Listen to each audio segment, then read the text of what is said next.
Assalamualaikum warahmatullahi wabarakatuh. Waalaikumsalam. Salam sehat dan salam demokrasi untuk kita semua. Teman pemilih, selamat datang kembali di podcast Bisik, bincang inspiratif seputar informasi kepemiluan. Podcastnya KPU Kabupaten Pekalongan yang akan menemani hari-harimu untuk mengupas secara tuntas terkait dengan seputar demokrasi dan kepemiluan yang ada di masyarakat.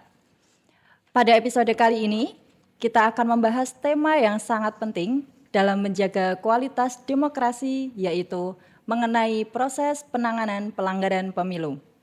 Kita akan mengupas bersama mengenai jenis-jenis pelanggaran pemilu, bagaimana alur penanganannya, serta bagaimana koordinasi antara KPU, Bawaslu, dan lembaga-lembaga lainnya dalam menjaga integritas pemilu. Dan telah hadir bersama kita narasumber yang sangat kompeten di bidangnya, yaitu Bapak Fathudin selaku Ketua Divisi Hukum dan Pengawasan KPU Kabupaten Pekalongan. Assalamualaikum Pak Fathudin. Waalaikumsalam warahmatullahi wabarakatuh. Mbak Sehat ya Pak Siwi. ya? Alhamdulillah sehat. Alhamdulillahirrahmanirrahim. Untuk membuka perbincangan kita Pak Ya. pada pagi hari ini terkait dengan proses penanganan pelanggaran pemilu. Ya. Untuk memberikan edukasi juga terhadap para teman pemilih, sebenarnya yang dimaksud dengan pelanggaran pemilu secara umum itu apa Pak? Nggih, matur nuwun Mbak Siwi.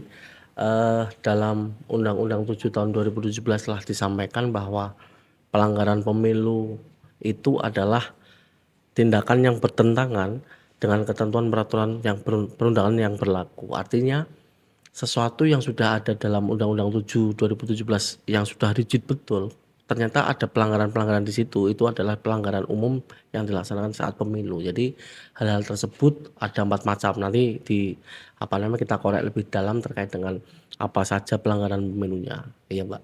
Oke, berarti apa yang diatur dengan apa yang dilaksanakan itu Iya, bertentangan ya Pak ya? bertentangan betul. Oke, terkait dengan penanganan pelanggaran pemilu ini, mengapa menjadi sangat penting Pak di dalam penyelenggaraan proses demokrasi? Oke, kenapa terkait dengan pelanggaran itu harus kita minimalisir atau mungkin kita harus tangani betul. Yang pertama karena untuk menjaga integritas pemilu, bahwa pemilu itu harus sesuai dengan alur yang ada, mulai dari jujur adil, kemudian jujur adil, jurdil, kemudian ada lagi terkait dengan kepercayaan publiknya harus kita jaga betul, karena kita sudah sesuai dengan real saja itu dianggap bahwa wah ada manipulasi, ada penggelembungan data, ada penggelembungan suara dan sebagainya. Kemudian aspek keadilannya juga kita harus jaga betul. Kemudian yang paling penting adalah legitimasi dari hasil pemilu itu.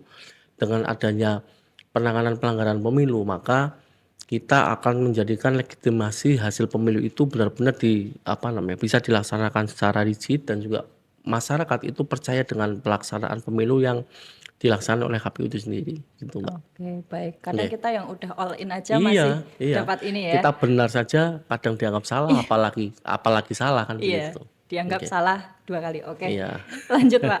Tadi kan Pak Fat itu sudah menjelaskan waktu di awal nggih terkait dengan Nggih. pertanyaan pembuka tadi bahwa di dalam pelanggaran pemilu itu ada 4 Iya, jenis ya. iya. Itu apa saja Oke. Pak? Yang pertama adalah terkait dengan pelanggaran administratif. Iya. Bahwa mungkin saja misalkan saat pencalonan ada permasalahan-permasalahan persyaratan yang belum lengkap, verifikasi partai politik yang belum lengkap juga, kemudian ada hal-hal yang lainnya belum sesuai dengan peraturan perundangan yang berlaku, maka itu adalah secara administratif dia melakukan pelanggaran. Kemudian yang kedua ada pelanggaran kode etik. Misalkan lagi dalam hal ini jajaran di bawah kita, dalam hal ini kita sendiri KPU, kemudian di HPPK, PPS ataupun KPPS, kita harus jaga betul dengan kode etik kita yang harus integritas betul terkait dengan bagaimana menjaga pemilu itu bisa sesuai dengan real yang ada. Kemudian yang ketiga adalah terkait dengan tindak pidana pemilu. Misalkan ada masalah money politik ataupun hal-hal yang lainnya yang mungkin itu bisa menjadikan ancaman pidana, termasuk merusak APK, itu kan sebetulnya tindak pidana pemilu yang Iya. itu merugikan salah satu paslon, yang kemudian itu bisa menjadi ancamannya juga ada dalam Undang-Undang 7 telah dijelaskan. Yang terakhir adalah pelanggaran hukum lainnya, misalkan terkait dengan masalah hate speech, kemudian masalah-masalah yang lain terkait dengan pemasangan APK yang tidak sesuai standar ataupun tidak sesuai dengan SOP yang ada, peraturan yang ada, maka itu bisa bisa menjadi pelanggaran yang harus kita tindak betul, Mbak. Oke, mungkin yang perlu ditekankan lagi Mhm. terkait dengan ini Pak, pelanggaran administrasi Iya, betul. pemilu. Itu contoh mungkin ketika Bapak menjabat sebagai Kadif di Mhm. KPU Kabupaten Pekalongan, itu pelanggaran administrasi apa saja yang sudah Bapak Eh, jumpai? nggih. Yang terjadi di Kabupaten Pekalongan sendiri yang saya ketahui itu misalkan ada pelanggaran tata cara kampanye. Di situ maksimal berapa orang, Ya, kemudian waktunya berapa berapa jam, terbuka atau tertutup itu kadangkala peserta pemilu itu masih bingung terkait dengan ini sebetulnya masuk masuk terbuka atau tertutup. ya, Kemudian yang kedua terkait masalah pemasangan alat peraga yang tidak sesuai aturan. ya. Kita sudah mengeluarkan SK ataupun keputusan bahwa ini titik-titik yang diperbolehkan. Ternyata ada yang memasang di Luar itu ya. luar itu, ada yang di atas sungai, ada yang di jembatan, ada yang di layanan-layanan publik yang itu bisa mengganggu apa namanya keberlangsungan dan juga apa namanya lewat-lewat dari orang-orang yang lewat lalu lalang di Iya, situ, termasuk bagaimana memasang yang betul tidak dipaku di apa namanya pohon. pohon ataupun yang tiang-tiang listrik lainnya harus berdiri sendiri betul, itu banyak terjadi. Maka kita pernah melaksanakan apa namanya penyampaian penyampaian itu pelanggaran itu kepada peserta pemilu, Mbak, untuk bisa dipindah. Mm-mm. Kalau memang dengan batas waktunya tidak dipindah, maka kita memindah. Tambah lagi ada misalkan H-3 itu kan apa namanya kegiatan kegiatan apa namanya kegiatan kita harus bersih betul terkait dengan APK sebelum pelaksanaan. Ternyata masih ada. Maka kita koordinasi dengan Bawaslu, Bawaslu, iya. Satpol PP untuk bisa membersihkan itu semua. Kemudian yang selanjutnya adalah pelanggaran administrasi peserta pemilu, misalkan eh, belum mengirimkan LHKPN, belum mengirimkan itu, maka kita apa namanya koordinasi betul terkait dengan itu agar ketika nanti sudah sampai dengan pembuatan SK apakah yang bersangkutan itu MS atau TMS itu tidak terjadi. Nah, hal-hal itu bisa menjadi yang terpenting koordinasi. Ini belum ini, belum ini, belum ini dan sebagainya. Oke.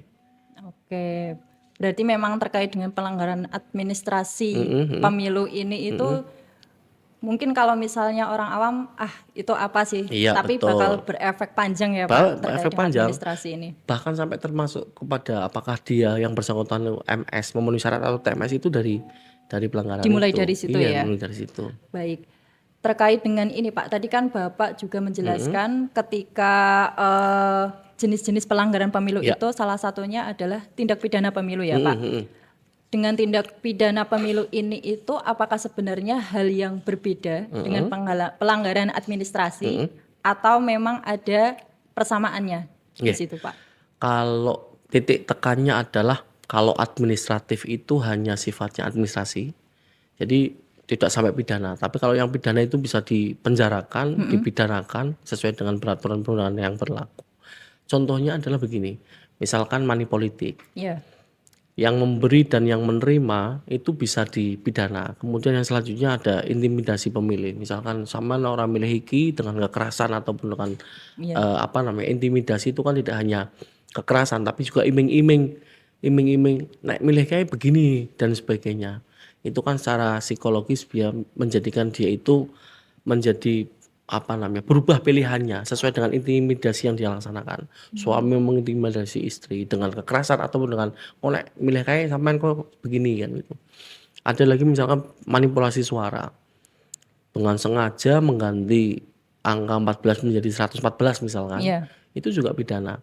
Termasuk penggunaan fasilitas negara, misalkan ada calon yang bersangkutan itu apa namanya sudah masih petahana dan Petahana. sebagainya, kemudian menggunakan fasilitas negara untuk itu, maka itu bisa masuk di pidana pemilu, Mbak. Hal-hal yang menjadi masalah itu berarti kalau administrasi itu hanya sifatnya administratif, tataran administratif saja. Tetapi kalau yang pidana Tindak pidana. itu bisa lanjut sampai dengan tingkat pidana dan bisa menjadikan yang bersangkutan itu kalau pidana masuk kan otomatis inkrah Mm-mm. kan menjadi TMS kan karena Iya. yang bersangkutan kan menjadi apa namanya tahanan misalkan ataupun terpidana kan begitu. Ya, Baik, baik, baik. Ini Pak, kan pelanggaran pemilu itu pasti diawali dengan yang namanya dugaan ya. nggih, Nah, betul betul. ketika ada dugaan pelanggaran pemilu, itu proses awal penanganannya seperti apa? Nggih. Yang pertama kita mempunyai seluruh masyarakat di Kabupaten Pekalongan terutama khususnya, itu punya kewajiban yaitu pertama bisa menjadi pengawas partisipatif. Jadi kita itu, tetap apa namanya, satu, ada laporan masyarakat terlebih dahulu. Laporan masyarakat melaporkan ini, kemudian kita cek verifikasi apakah sesuai dengan dugaan yang ada, buktinya dan sebagainya. Kemudian yang kedua adalah temuan pengawas. Nah itu maka kita perlu koordinasi yang intensif kepada Bawaslu, karena temuan pengawas itu nanti dilaporkan ke Bawaslu, Bawaslu menyampaikan saran perbaikan kepada kami ataupun rekomendasi bahkan. Kalau rekomendasi nanti kita akan pelajari betul apakah ini memang melanggar atau tidak, kemudian kita berikan teguran kepada yang bersangkutan. Kemudian lanjut ke registrasi laporan. Ditulis tanggal berapa, apa yang pelanggaran apa yang dilaksanakan, kemudian dan seterusnya. Kemudian yang kita laksanakan selanjutnya adalah verifikasi awal. Kita tentukan apakah yang bersangkutan itu betul, apakah itu bukan hanya fitnah Fitnah. belaka. Kadang-kala ada yang, wah aku rasa tengkai, tak anu kayak gini, ternyata alur yang dia sampaikan dengan yang terjadi itu berbeda. Maka itu harus kita verifikasi terlebih dahulu, Mbak, begitu. Biar tidak terjadi salah paham Ya ya Pak salah nanti ke belakangnya. paham ataupun bahkan paham yang salah, Mbak. Oke. Paham yang salah. Iya, paham Bagus, yang bagus, salah. bagus. Lalu sebenarnya yang bisa terlibat untuk menjadi pelapor Pak di Ya, dalam dugaan pelanggaran pemilu ini itu sebenarnya siapa saja? seperti tadi yang saya sampaikan, masyarakat itu punya kewajiban untuk menjadi Pengawas. pengawas partisipatif. Jadi mereka mempunyai hak dan kewajiban terutama untuk bagaimana melaporkan dugaan-dugaan pelanggaran yang terjadi. Karena KPU itu kan terbatas, Iya. jumlahnya terbatas sampai dengan tingkat PPK, PPS juga terbatas. Dengan masyarakat yang luar biasa banyak itu bisa menjadi mata untuk bagaimana mengawasi secara bersama demokrasi yang ada di Indonesia. Kemudian yang kedua peserta pemilu. Sesama peserta pemilu kadang-kala, wah ini apakah ini melanggar dan sebagainya. Itu mereka juga menjadi pengawas juga. Kemudian yang selanjutnya ada pemantau pemilu. Kemudian yang selanjutnya ada tambahan lagi, pengawas pemilu itu juga dapat melapor. Jadi unsur masyarakat bisa melapor, peserta pemilu juga melapor, pemantau pemilu juga melapor, pengawas pemilu juga bisa melapor. Jadi semua orang yang ada di Kabupaten Pekalongan itu bisa melaporkan terkait dengan dugaan-dugaan, baik itu administratif ataupun dugaan pidana ataupun dugaan yang lainnya terkait pelanggaran yang dilaksanakan oleh seseorang ataupun partai politik tertentu, begitu Pak. Baik. Kalau bedanya antara tadi kan Bapak menyebutkan ada pengawas pemilu dan pemantau pemilu ya Pak. Itu bedanya apa Pak di antara dua Kalau itu? pengawas pemilu kan berarti jajaran Bawaslu ke bawah. Kalau pemantau pemilu contohnya seperti JPPR, itu kan ya, JPPR pemantau yang di SK-kan dari KPU RI ataupun dari KPU Kabupaten terkait dengan pelaksanaan pemantauan yang dilaksanakan yang bersangkutan. Kalau yang kemarin saja di Pilkada itu kita ada yang masuk ke sini itu adalah satu saja, itu JPPR, Pak. Dari JPPR. Mereka nanti memberikan permohonan kepada kita TPS-TPS mana yang akan dilaksanakan pantauan. Dipantau. Kemudian kita akreditasi kita verifikasi apakah mereka sesuai di provinsi ada dan sebagainya. Kalau ada kita berikan sertifikat dan mereka layak menjadi pemantau yang ada di Kabupaten Pekalongan. Oke. Iya. Itu ya teman pemilih. Iya. Ilmu yang bermanfaat. Perbedaan antara Pemantau pemantau dan dan pengawas pengawas. ya Pak. Lalu sebenarnya ketika terdapat ini ya Pak, dugaan tadi pelanggaran pemilu, laporan pelanggaran pemilu ini itu bisa ditindaklanjuti ketika syarat-syaratnya terpenuhi pasti. Itu betul. syaratnya apa saja Pak? Oke, yang pertama adalah syarat identitas dari pelapor itu harus jelas. Jangan sampai hanya surat kaleng. Ya. Kita harus anonim. Kita harus menindaklanjuti terkait dengan laporan tersebut. Betul pun, tetapi secara dalam tanda kutip bisa jadi itu menjadi permasalahan yang nanti akan muncul di misalkan sidangnya lanjut sampai dengan pengadilan negeri dan sebagainya. Ini lapornya siapa dan sebagainya kan itu tidak menjadi saksi yang nanti justru memberatkan kita. karena identitasnya tidak jelas. Maka identitas harus jelas, KTP terutama ya. Iya. Kemudian yang kedua, waktu kejadian juga harus dilaporkan secara rinci. Jam berapa dia melihat, jam berapa dia itu menyaksikan hal tersebut. Kemudian tempatnya di mana. Iya. Kemudian dilampirkan dengan bukti-bukti serta kronologi secara singkat ataupun secara secara valid terkait dengan dugaan pelanggaran yang terjadi dan yang bersangkutan itu menyaksikan. Jangan sampai dia itu hanya kabar jare-jare saja Mbak. Jare-jare wong Aku liya jare gitu. kae. Ternyata jare itu ketika kita verifikasi ternyata berbeda antara satu orang dengan yang lainnya. Jadi saksi itu kan harus melihat dengan mata Mata kepala kepala sendiri gitu dan ya, juga Pak. mendengar dengan telinganya sendiri kan begitu Pak. Oke. Oke. Jadi kronologinya harus jelas betul. 5W plus 1H-nya Iya, semuanya harus 5W terjawab. 1H. Oke. Terkait dengan penanganan pelanggaran nih Pak, sebenarnya peran utama dari Bawaslu ketika Ya. terjadi penanganan pelanggaran pemilu ini itu seputar apa saja? Bawaslu itu kan salah satu penyelenggara pemilu. Karena Ya. di penyelenggara pemilu kan ada 3. Yang pertama KPU, kemudian Bawaslu yang mempunyai tugas untuk mengawasi pelaksanaan pemilu, Ya. baik itu kepada KPU ataupun kepada peserta pemilu, bahkan kepada masyarakat. Kemudian yang ketiga itu adalah DKPP. Kemudian terkait dengan kewenangan Bawaslu itu seperti apa? Yang pertama itu mereka mempunyai kewenangan untuk mengawasi. Jadi mengawasi KPU sendiri, penyelenggara apakah sesuai dengan peraturan perundang-undangan yang berlaku atau tidak. Mengawasi layanan KPU kepada peserta pemilu. Ya. Mengawasi peserta pemilunya apakah mereka melaksanakan sesuai dengan peraturan perundang-undangan atau tidak. Mengawasi masyarakat agar melaksanakan hak pilih secara baik, secara sesuai pemilih dengan sesuai visi misi, tidak ada intimidasi, tidak ada kekerasan dan sebagainya, tidak ada money politik. Jadi mereka mempunyai kewenangan untuk itu. Kemudian kewenangan yang lainnya adalah mereka mempunyai kewenangan untuk menerima laporan dari masyarakat ataupun peserta pemilu terutama. Bisa juga mereka melaporkan bahwa mungkin ada pelanggaran yang dilakukan oleh si yang lainnya. Kemudian mereka juga punya kewenangan untuk mengkaji dan menindaklanjuti pelanggaran. Misalkan berhubungan dengan KPU, maka mereka akan memberikan saran perbaikan ataupun bahkan rekomendasi. Misalkan rekomendasinya adalah KPU telah misalkan menyalahi terkait dengan Undang-Undang 7 pasal sekian terkait yang bersangkutan seharusnya TMS. Tetapi di KPU di MS-kan karena ada syarat-syarat yang ini belum maka kita harus kaji betul. Jadi itulah fungsi dan kewenangan dari Bawaslu itu juga untuk menjaga rel KPU itu bagaimana sesuai dengan alurnya yang betul, begitu Mbak. Oke. Jadi mereka bukan kita anggap bukan sebagai seseorang yang selalu mencurigai kita, tetapi bagaimana kita berkoordinasi sebelumnya untuk mencegah tidak terjadi pelanggaran-pelanggaran, permasalahan-permasalahan yang mungkin muncul Iya. saat tahapan-tahapan pemilu. Jadi itu. Lalu di dalam penanganan pelanggaran ini, Ya. peran dan posisi dari KPU sendiri ini bagaimana, Pak? Oke, yang pertama adalah KPU harus menjalankan rekomendasi. Iya.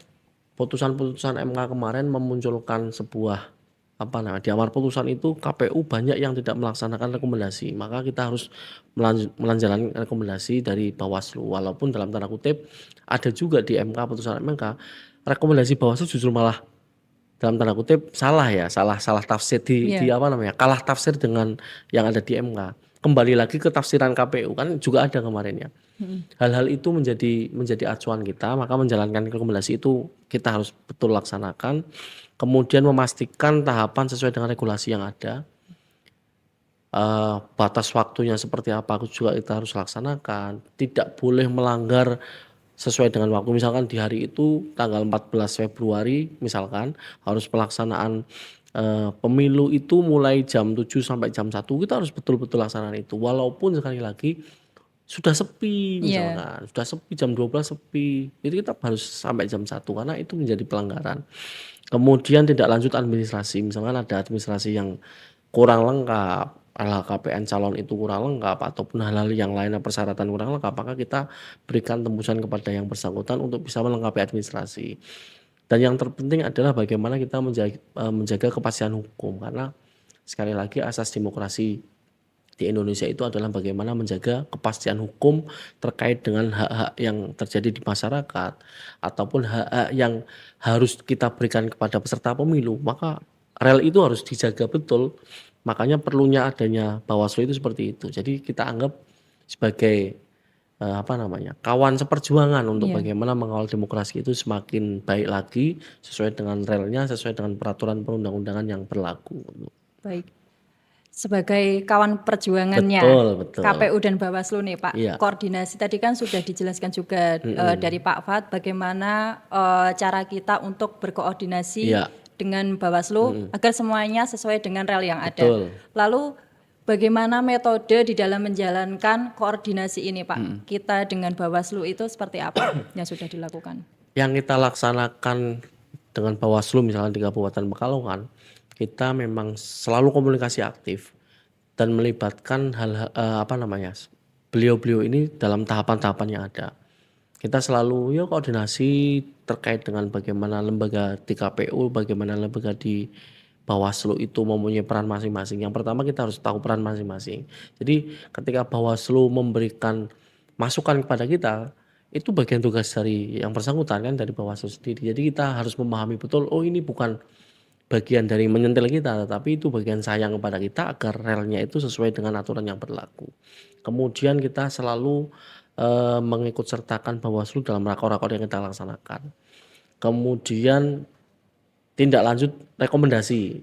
Rekomendasi yang mereka berikan kita tindak lanjuti. Kemudian yang terakhir adalah sinkronisasi aturan karena di Bawaslu itu ada Perbawaslu sendiri. Kalau Bawaslu itu kan harus memahami undang-undangnya KPU, Iya, PU 7 2017 sampai dengan PKPU-nya sampai dengan surat edarannya. iya, Mereka juga punya Perbawaslu sendiri, Mbak. Jadi mereka harus memahami KPU-nya, juga harus memahami Perbawaslu. Kalau kita kan hanya memahami KPU-nya, iya memahami kita sendiri. KPU-nya seperti apa, kalau sana harus Perbawaslu-nya seperti ini. Jadi harusnya seperti ini apakah ada. Makanya kita harus sinkronisasi aturan itu agar tidak terjadi permasalahan yang mungkin muncul tidak hanya di KPU-nya tetapi sampai dengan di tingkat kecamatan atau tingkat desa. Kadang-kala begini misalkan. Dulu sempat ada dalam tanda kutip sinkronisasi aturan terkait masalah Bawaslu itu meminta data pemilih misalkan. Iya, Padahal di kita data pemilih yang ber-NIK itu kan dikecualikan, tidak boleh diberikan kepada siapapun termasuk Bawaslu. Tapi tafsiran Bawaslu itu bagian dari pengawasan mereka. iya, Nah, jadi kita koordinasi itu. Bagaimana enaknya? Maka kita harus bintang-bintang ataupun kita hilangkan yuk NIK-nya untuk mereka tetap melaksanakan pengawasan yang yang partisipatif sampai dengan di tingkat kecamatan sampai desanya kan jadi semuanya harmonis ya. iya. Tidak kitanya ketok-ketok adem tapi ternyata di bawah harus diminta itu kan jadi nanti Iya. malah jadi muncul masalah yang lain Iya. kan begitu Pak. Baik Pak. Oke. Penanganan pelanggaran pemilu ini kan di dalam menjalankan prosesnya itu Bawaslu dan KPU pasti menggandeng lembaga-lembaga Betul, yang lain. betul. Itu lembaga apa saja Pak yang terlibat di situ? Yang selalu menjadi gandengan Bawaslu itu adalah yang pertama kepolisian itu pasti, kemudian kejaksaan, kemudian DKPP dan ada sentra Gakumdu Mbak. Itu gabungan dari Bawaslu, kejaksaan, kepolisian. Gakumdu. Gakumdu. Kemudian ada pemerintah daerah sesuai kewenangannya. Misalkan di sini adalah Kesbangpol ya misalkan ya. Iya. Jadi mereka itu selalu dilibatkan dalam pelanggaran pemilu yang terjadi oleh Bawaslu. Pasti itu dilaksanakan. Jadi misalkan ada laporan apapun pasti menyampaikan ke Gakumdu, menyampaikan ke Pemda sesuai kewenangannya, sesuai dengan kewenangannya masing-masing. Kemudian kepolisian dan juga kejaksaan. Pasti itu. Pasti. Mm. Oke Pak. Ini mungkin saya juga masih agak ini ya baru pertama kali gitu loh mendengar istilah Gakumdu. Gakumdu. Iya, fungsi sentra Gakumdu dalam penanganan tindak pidana pemilu ini bisa dijelaskan Pak? Mungkin Oke. biar teman pemilih juga tahu. Untuk Gakumdu sendiri adalah sinergitas dengan Bawaslu, kemudian kepolisian, kejaksaan dan penanganan pidana pemilu. Gakumdu ini singkatan dari Sentra Penegakan Hukum Terpadu. Jadi Sentra penegakan hukum terpadu. ada Bawaslu, ada kepolisian, ada kejaksaan. Jadi lembaga-lembaga itu yang menangani terkait dengan pelanggaran-pelanggaran administrasi ataupun yang lainnya terkait dengan yang terjadi di misalkan Kabupaten Pekalongan begitu, Mbak. Oke. Ini Pak, Nggih, untuk pertanyaan selanjutnya, ya, di dalam menangani pelanggaran pemilu itu kan pasti terdapat tantangan-tantangan nggih. tersendiri. Nah, dalam praktiknya tantangan apa saja Pak yang dihadapi pada saat proses penanganan pemilu ini? Oke, yang pertama mungkin yang banyak terjadi itu adalah identitas pelapor itu tidak rigid, Jelas. tidak Oh, jelas. iya. Misalkan ada yang mengirimkan surat kaleng ke KPU, ini begini begini begini. Kita prosesnya bagaimana? Si pelapornya siapa kan Iya. begitu.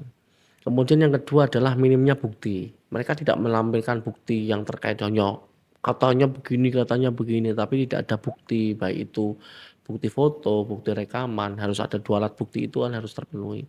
Kemudian yang terjadi lagi adalah keterbatasan waktu karena ada batas waktu yang harus harus di tenggat waktu yang harus maksimal dilaksanakan karena terkait dengan penanganan pelanggaran itu kan ada batas waktunya, Mbak. Jadi dari Bawaslu ataupun dari KPU itu punya batas waktu terkait dengan penanganan pelanggaran itu. Kemudian yang selanjutnya rendahnya partisipasi pelapor. Mereka melaporkan tetapi takut untuk dimintai keterangan lebih terkait dengan hal tersebut. Jadi lapornya kadang-kadang setengah-setengah. Laporkan ini tapi oh diundang mana ya Pak ataupun yang lainnya. Nah itu menjadi permasalahan yang mungkin muncul saat penanganan pelanggaran pemilu. Termasuk lagi adalah yang sering muncul juga hoax dan misinformasi, disinformasi itu ini ternyata sampean kemakan dengan berita-berita yang muncul. Ternyata dia tidak mengalami sendiri, tidak melihat dengan mata kepala ataupun telinga sendiri, jari-jari dan ternyata itu adalah hoax yang dimunculkan oleh mungkin lawan politiknya ataupun yang lainnya. Jadi hal-hal tersebut bisa menjadi permasalahan ketika penanganan pelanggaran pemilu itu minimnya Bukti? bukti, kemudian ada lagi minimnya data identitas pemilih, bahkan saya sudah lengkap ini ternyata saya jangan jadi saksi ya Pak. Itu hal kan menyulitkan terkait dengan pelaksanaan bagaimana kita mencari verifikasi awal di awal kan Iya. begitu. Oke. Oke. Kadang lucu juga sih. Iya, Sebagai ini Pak, sebagai pengawas partisipatif ya, ya, masyarakat itu tadi. Bagaimana sih cara masyarakat sendiri itu dapat membantu menciptakan pemilu yang bersih dan oke. jujur? Yang pertama karena tadi adalah bagaimana kewajiban masyarakat itu adalah untuk mengawasi mengawasi pemilu atau menjadi pengawas partisipatif, maka yang pertama mereka harus aktif mengawasi. Mereka mengawasi secara penuh terkait dengan masalah-masalah yang mungkin muncul ataupun mungkin mereka hadapi terkait pemilu itu. Jadi pelanggaran seperti apa mereka pasti tahu karena mereka adalah dalam tanda kutip objek yang disasar oleh peserta pemilu kan Iya. begitu.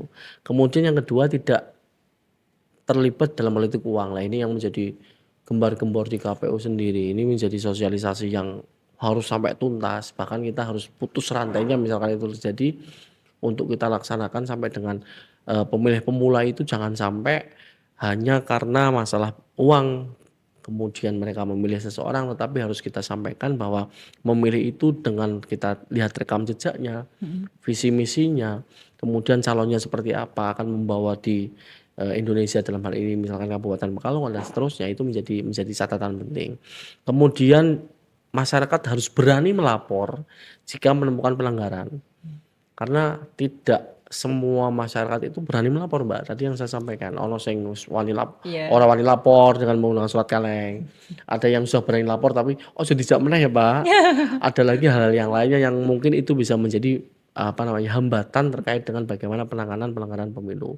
Kemudian yang terakhir adalah menjaga kondusivitas. Masyarakat itu wajib menjaga kondusivitas, tidak hanya polisi, tidak hanya TNI, tidak hanya KPU yang harus menjaga kondusivitas, tapi masyarakatnya pun harus punya peran aktif bagaimana menjaga dan mengawal pemilu itu menjadi bersih jujur, kemudian jurdil, kemudian akuntabel dan sebagainya begitu, Pak.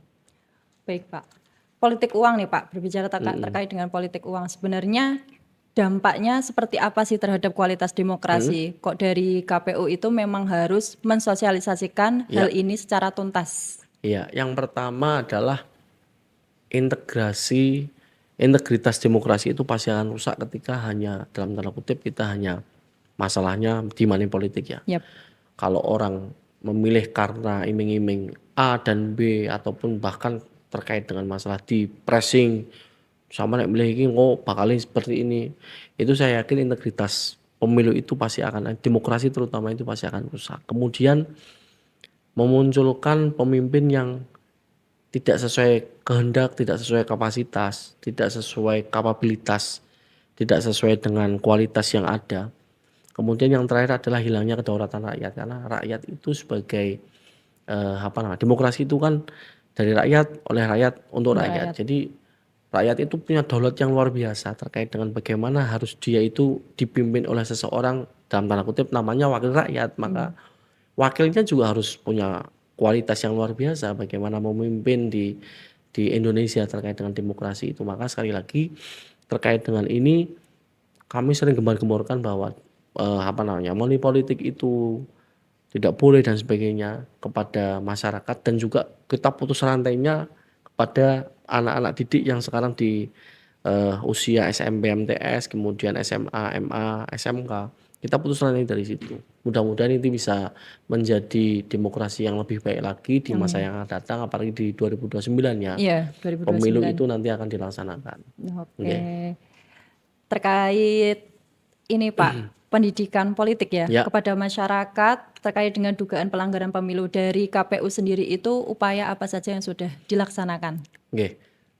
Di tahapan post election ini ataupun pasca pemilihan kemarin, walaupun dengan efisiensi anggaran yang luar biasa, kita tetap laksanakan sosialisasi. Salah satunya tadi kepada masyarakat pemilih pemula, pemilih muda, agar mereka menjadi pemilih yang cerdas, integritas, bagaimana memilih sesuai dengan hati nurani, memilih dengan sesuai visi misi calon dan sebagainya. Kita laksanakan sosialisasi sampai tingkat sekolah-sekolah. Ini kita masih laksanakan.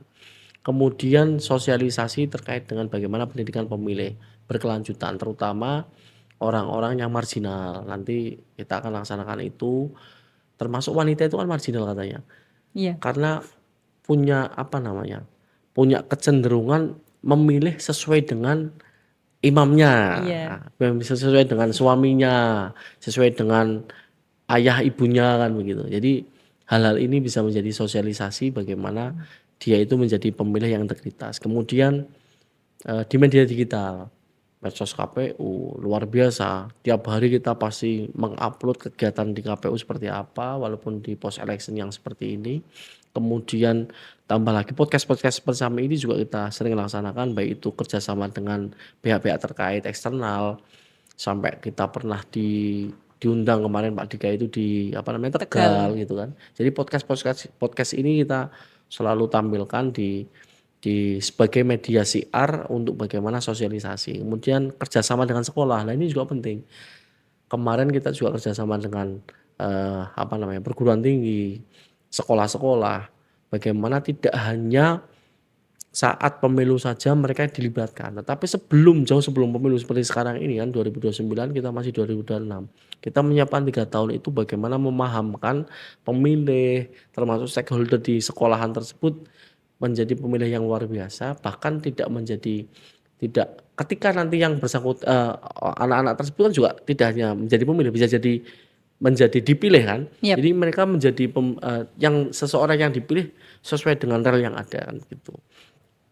Nah, jadi komunitas-komunitas juga kita sering jak komunikasi, kita pernah podcast dengan komunitas pekerja, komunitas-komunitas yang lainnya, disabilitas, komunitas organisasi masyarakat, organisasi di kampus dan sebagainya. Kita selalu koordinasi dan juga sosialisasi terkait dengan kegiatan bagaimana agar pelanggaran pemilu di 2029 nanti itu bisa kita minimalisir betul Mbak. Gitu. Wow, sangat-sangat ini ya, aktif sekali ya dari Iya, KPU sendiri ini. Pesan Bapak kepada peserta pemilu agar bisa menciptakan pemilu itu sebagai tempat kompetisi yang sehat dan sesuai dengan aturan, bisa disampaikan? Iya, yang pertama peserta pemilu itu harus kampanye dengan edukatif. Tidak boleh menjatuhkan lawannya. Tidak boleh black campaign ya, misalkan kampanye negatif terkait dengan si A dan si B dan seterusnya. Kemudian yang kedua adalah kita harus menanamkan etika demokrasi yang baik. Karena peserta pemilih itu kan calon wakil rakyat kan. Yap. Jadi mereka harus bagaimana beretika secara demokrasi yang baik, ditunjukkan kepada masyarakat bahwa yang bersangkutan itu betul-betul punya etika, punya attitude yang baik, dengan menampilkan wajah yang luar biasa, selalu senyum dan sebagainya, termasuk bagaimana melayani kepada masyarakat ataupun kepada dalam tanda kutip wakil-wakil mereka, karena mereka kan asumsinya adalah hanya wakil rakyat. Iya. Jadi rajanya adalah rakyat kan begitu kan. Kemudian yang ketiga adalah bagaimana mereka harus melaksanakan patuh terhadap regulasi yang ada. Bukan mencari kelemahan regulasi, tetapi harus patuh terhadap regulasi. Tidak boleh menafsirkan sesuai dengan penafsiran mereka sendiri. Pribadi, Nah, itu iya. adalah menjadi permasalahan. Oh, ini bagaimana? Jadi komunikasi itu harus kita buka betul kepada peserta pemilu. Misalkan menurut mereka ini begini A, tapi menurut penyampaian dari KPU RI sampai dengan KPU kabupaten harusnya begini. Jadi Iya. kita harus koordinasi betul itu agar tidak terjadi kerancuan administrasi, bahkan kerancuan regulasi yang ada. Mereka pahamnya A. Misalkan contohnya adalah masalah sejauh mana ataupun umur berapa calon minimal. Iya. Nah, ternyata di MK sudah diputuskan sebelum 40 tahun misalkan presiden, wakil presiden. Itu yang terpenting putusan MK-nya saat dilantik kan. Nah, putusannya kan itu saat dilantik. Kemudian boleh sebelum itu, tetapi dengan catatan dia punya pengalaman di tingkat bawahnya, misalkan jadi gubernur, wakil gubernur ataupun yang lainnya. Jadi penafsiran itu harus kita challenge bareng-bareng, harus kita koordinasikan bareng-bareng. Kita punya realnya yang ada, kita punya aturan yang ada, tidak boleh ditafsiri sendiri Iya. oleh peserta pemilu itu, Pak. Nanti kalau misalnya ditafsiri sendiri-sendiri menguntungkan Iya, sendiri-sendiri juga. salah satu paslon sendiri kan begitu. Oke. Lalu bagaimana harapan terhadap partisipasi Pak generasi muda dalam mengawal demokrasi yang berintegritas? Kalau melihat era-era sekarang ini kan netizen itu kan luar biasa ya. Viral sedikit itu langsung wah luar biasa. Nah, jadi kita ingin menjadikan pemuda itu kritis. Kritisnya juga dengan bahasa yang baik lah ya, Iya. terutama karena dengan seseorang yang lebih sepuh misalkan ataupun yang lainnya juga kita harus punya etika itu.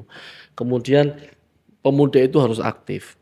Karena pemuda itu harus menjadi harapan bangsa, bukan garapan bangsa. Kalau garapan bangsa berarti mereka digarap terus. Mereka menjadi objek, harusnya Iya. mereka menjadi subjek.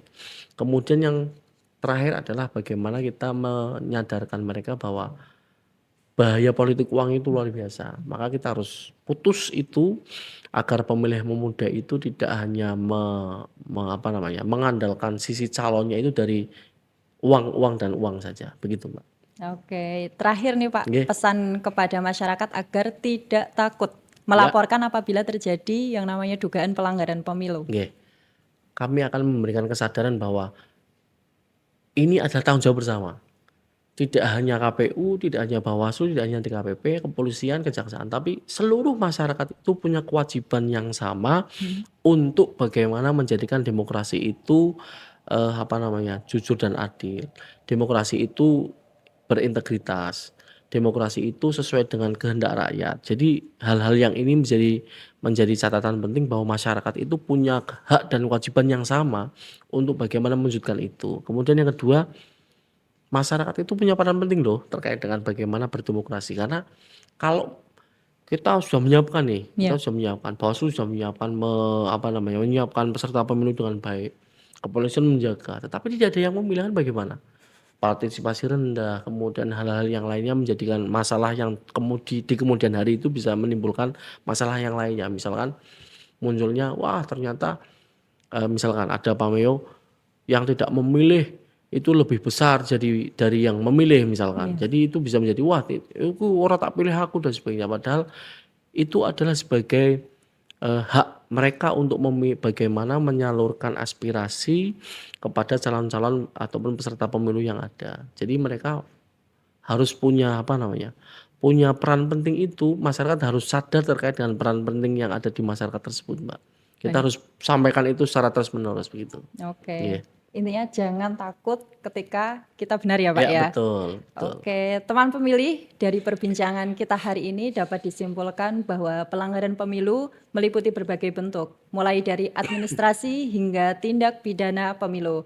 Penanganannya dilakukan melalui mekanisme dan prosedur yang jelas dan sesuai dengan peraturan perundang-undangan. Bawaslu, KPU, Kepolisian, Kejaksaan, DKPP, dan berbagai lembaga lainnya memiliki peran masing-masing dalam menjaga integritas pemilu. Partisipasi dari masyarakat juga menjadi faktor penting dalam menciptakan pemilu yang jujur, adil, dan demokratis.